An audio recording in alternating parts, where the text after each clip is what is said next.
The STIHL Kombi KM brush cutter attachment. You got that nasty shrub scrub crap coming in, attacking your property, jumping over the fences, eating up your field, eating up your property. Your goats don't have a place they can eat grass.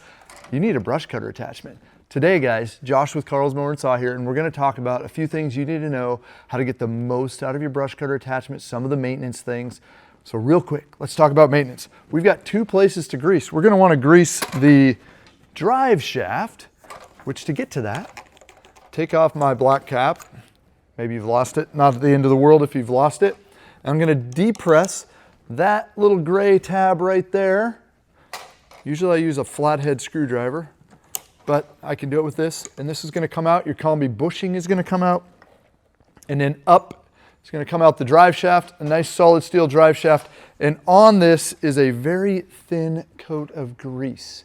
Okay, let's plan on doing this once a year to grease this. What I'm going to use is the STIHL multi-lube grease, which is not this one, it's this one. It shows a hedge trimmer on it. This grease right here on this drive shaft is the stuff to use. So I'm going to take a nice little layer and I'm going to put it on, and then I'm going to wipe off the excess as I'm dropping the shaft back into, and I'm twisting it usually as it comes in. Boom. Make sure it gets seated all the way down, so I'm going to twist it by hand. Is my gearbox turning? Yes, see that blade turning? So we know we're in, and we're going to put the Kombi bushing back in place. The next thing to grease is going to be the gearbox. And we recommend every 50 hours on this gearbox grease, once a year, right? Unless you're a heavy user, once a year, because you're not going to keep track of hours. This plug on the end is going to come out, my T27 Torx or a 13 millimeter. Bam, plug out. And now I'm going to grab my super lube from STIHL and I'm going to thread this in. I'm going to give it a light squeeze, spin the blade a couple times, give it another light squeeze, and put the cap back in. Every 50 hours, a little bit of grease, and now all of a sudden I'm going to get maximum life out of this gearbox. I'm not going to have a bearing failure between 400 and 500 hours and go, why did this thing die? All right, let's be honest. The blade that came with it sucks.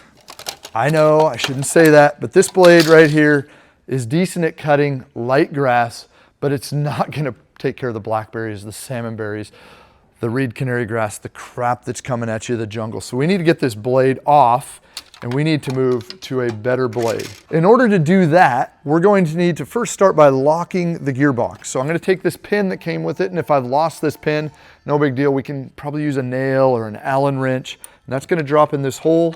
I'm going to hold it in, and I'm going to spin it. I was right on cue right there, right on point. I'm going to spin it until it stops, it locks it. Now, locked, grab my wrench, lefty loosey, righty tighty. Not on this one. Righty loosey, lefty tighty. I'm going to tighten it up. I'm going to see this come loose. Spin that all the way off.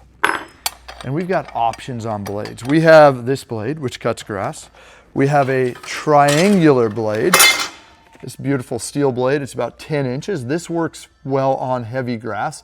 It does okay on blackberries.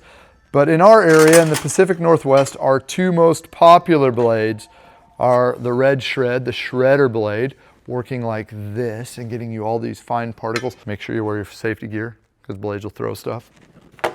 Or this flat blade. These are the two kings. We sell 400 to 500 of each of these a year. This is the way to go. Be smart, wear your safety gear, keep people away from you, and go crush those blackberries. So let's get this nut the rest of the way off. And when I pull this blade off, you're going to see we have three items. We're going to have a nut. We're going to have a cup, call this my UFO disc, and we're going to have a washer. And this is a thrust washer, and this is what actually compresses down on the blade to keep it from spinning. So let's get rid of this blade. Let's grab my flat blade, and it's going to center on that arbor right there. So when I put this blade on, see that? It's centered. I'm now going to take my thrust washer, and I'm going to put it in on a convex so that it applies pressure down and out. We're going to put our cup on, and we're going to take our nut and spin that by hand. Again, remember reverse thread, so I'm going to lefty tighty and tighten it back up. As I tighten this up, I want to be careful so as not to jostle or jar the blade off of that arbor and have it off center, you will know right away. This sucker will shake like crazy. You'll stop, you'll recenter and get it in position. But it is locked in place in the center, and tighten this up good and tight. That's tight. Go a little tighter. If I wanted to, I could muscle it to here. I don't need to be that tight. I need to be tight, but not sit on it tight. Remember, it's reverse thread. It's a lock nut. It ain't gonna come off. The STIHL Kombi brush cutter attachment.